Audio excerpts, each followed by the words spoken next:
pumasok mo ba to? May pumasok na ba to? Kaya pala. Kung makapagreklamo siya. Ayan.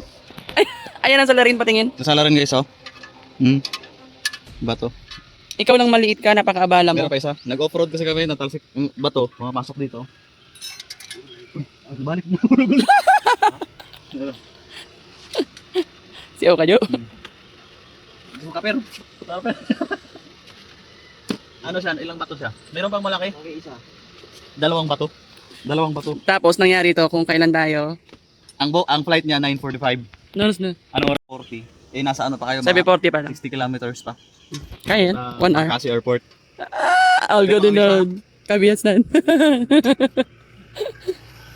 Buti dalawa ang boys. Asan yung isa? Ito isang salaryang kagwang. Eh? Makita mo yun, sumusudsod oh. May sumusudsod. Sumusudsod siya doon sa gilid. Ayun Pag ka. naikot, try natin ikutin. Tamang isa. Nakuha mo na isa, be? Wala na oh. Ibalik mo to. Daga. Ibalik yung bato. Asan yung isang bato, be? Ayan na. Ay, wala na. Dali. Nawala na yung isa? Wala na doon, nasa baba. Gumulong na doon. Sure ba? Gumulong na doon. Tara! Let's go! Let's go, Maroy! Mabilis lang eh, no? Ano pala to pag nasa taso ka ng bato? Pero mangyayari lang yan pag may nag-offroad. Minsan na siguro nangyayari yan. Pag city drive, hindi yan. Marunong si Jasper mag-ano, tanggal ng gulong. Toast. Let's go, Maroy. Ay, balik, dapat din ito. Hindi mo pa pwede tuwid muna. Matuwid lang yan. Ano lang. Pag hinila na. Kapit mo na lang. Pero nasa Bayugan na tayo. Bayugan. Ang nag-trippings.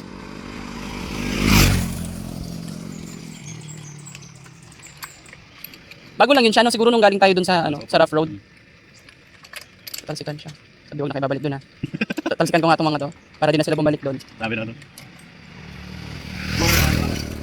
Ang papunta ng airport. OOTD, may meeting.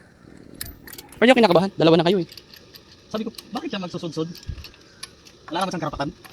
Pasok ka ba sa 10 minutes? Ay, may nakita kasi Miss Australia. Vlog ng Australia. Tumuloy yung shock. Ang nangyari pala nun din. Nung Ay, hindi, brake fluid pala. brake fluid, nasugatan yung brake fluid.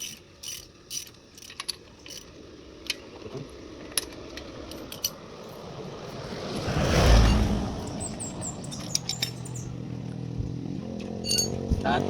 Magaling na to si kuya mo sa mga ganyan eh. Ikaw ba na mga putukan sa Samar? Training mo yun, Ben, no? Tapos umuulan pa. Alas 12 ng gabi pa. Nawala ko to kami guys, problema kami kasi yung libre ng BYT. Maliit dun sa ano. Ito. Nung tinesting namin, maliit kasi May takip pala siya. yung BYD kasi May takip. plastic Oo, hindi siya fit. Na-realize namin. Yung libreng binigay ng BYD, Maliit. maliit. Yun pala. May takip lang pala yung mga screw. Tanga-tanga lang. Mga wala sa bundok eh.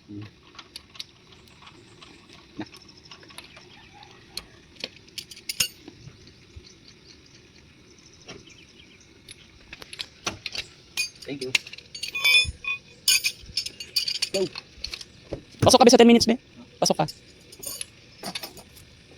May wipes pala dito. Ang kapagkait.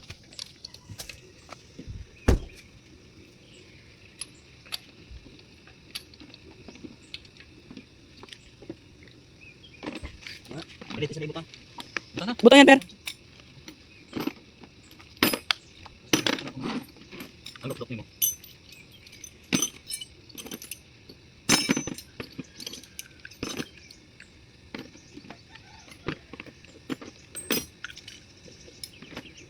Grabe. Ang yaman ni BYD, ang daming tools. Ay, niready na natin yan. Wala pang BYD, may tools na tayo. At ito yan, guys. For moments like this. All goods! All goods. All goods! Let's go to airport. Wala na. Wala na. Ang ingay niya, kasi ano? Yung maliit na bato na yun. Yung maliit na dalawang bato na yun, pag nagkikis-kis. Para siyang sumisigaw yung BYD sa pag narinig mo sa labas. Pag pinatagal natin yun, baka makabasag pa ng mga plate yun eh, no? Yung... Sira pa yung... Anong tawag doon? Yung parang plate ng brake plate na tawag doon. Hindi ko alam ano nun. Tawag. All good in the hood na. Let's go airport.